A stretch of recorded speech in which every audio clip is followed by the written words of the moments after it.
A quotient rule, a quotient rule. Show off to your friends at school with the quotient rule. All right, what do we got here? We have two functions, f and g, which are assumed to be differentiable.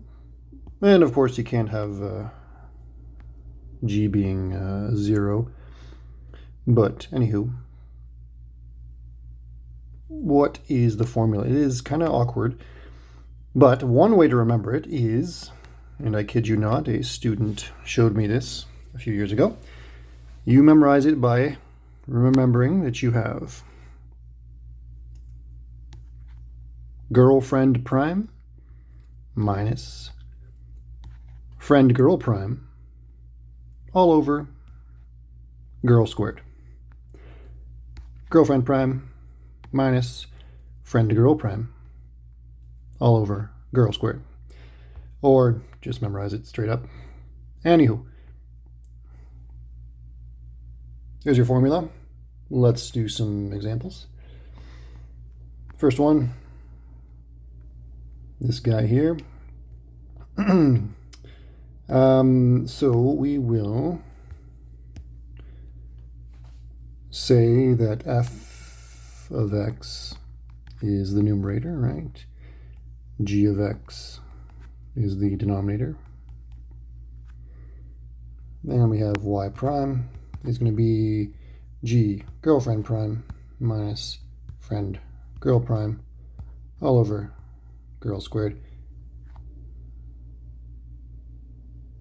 And we can do this just by looking here and doing our derivatives quickly. So we got g, 2x minus 4, times f prime, which is 1, minus f, which is x, times g prime, 2, all over g squared, 2x, oopsie,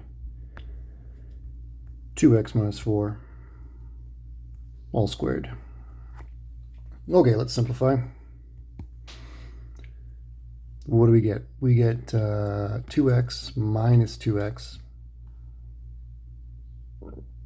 And then we have minus 4 surviving on top. On the bottom we have 2x minus 4 squared. I would probably accept this as an answer, but I can actually factor a 2 out of the denominator, can't I? So if the 2 comes out, of here, you have to square it when it comes out of this bracket, which has a power of 2 on it. And we get that. And cancel, cancel.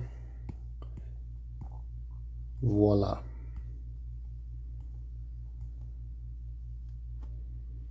All right. What's next? Copy that if you haven't done so already. Okay. Another one. Okay, so y prime is going to be g f prime minus f g prime all over g squared. And you can just, this is pretty simple, so you can do most of it in your head here. So g is the denominator, 1 plus x squared, times f prime, which is e to the x minus f e to the x, g prime, which is 2x, all over g squared, all squared. So what do you get? What do you get? What do you get? Well, it doesn't look like anything is working out nicely on top. So I'll just expand it. You know what? A good habit is to factor. Factor your derivatives. Very good habit. I'll say it again. Factoring your derivatives is a very good habit. So immediately after applying a rule, factor, factor. You'll see why soon. So I looked at the numerator, and I noticed that I had two terms, and they both had e to the x in them. So I said, aha, I can factor that. Now what? I think I can factor this bracket as well.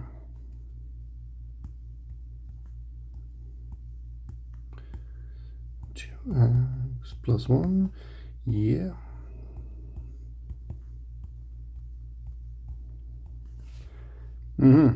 Yeah, that looks like a familiar trinomial, which I factor as x minus 1 squared all over 1 plus x squared